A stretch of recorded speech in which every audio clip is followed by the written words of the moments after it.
Máy số 16 là máy khoan pin, máy khoan điện Ryobi 110V. Máy này thì không có đảo chiều nha, chỉ có chạy một vòng bên phải thôi, khoan thôi. Ryobi tem bị chóc. Và máy này qua chạy rất là nhuyễn, khoan sắt đồ nhỏ nhỏ, khoan gỗ khoan nhựa rất là tốt. Điện 110. Cái đầu này rất là chuẩn.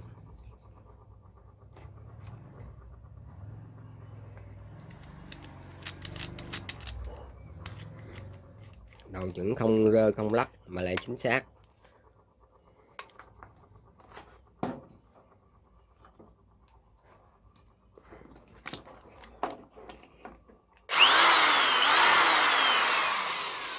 Không có điều tốc nha mọi người, để vô là khoan thôi.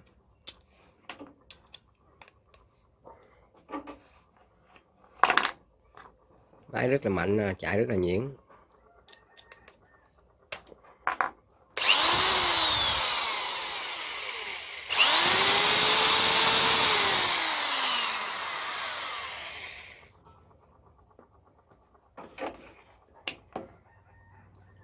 Khoan sắt 50 ha.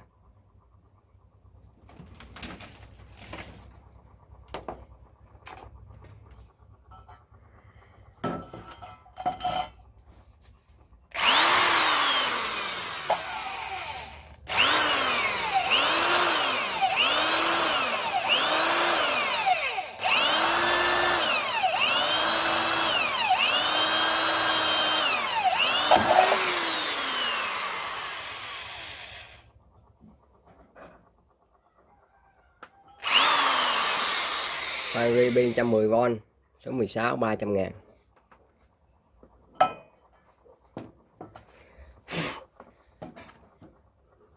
Khoan sắt thì khoan gỗ dễ rồi ha.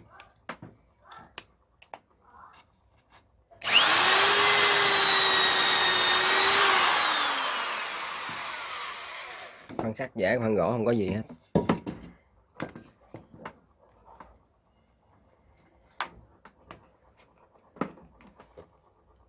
Số 16.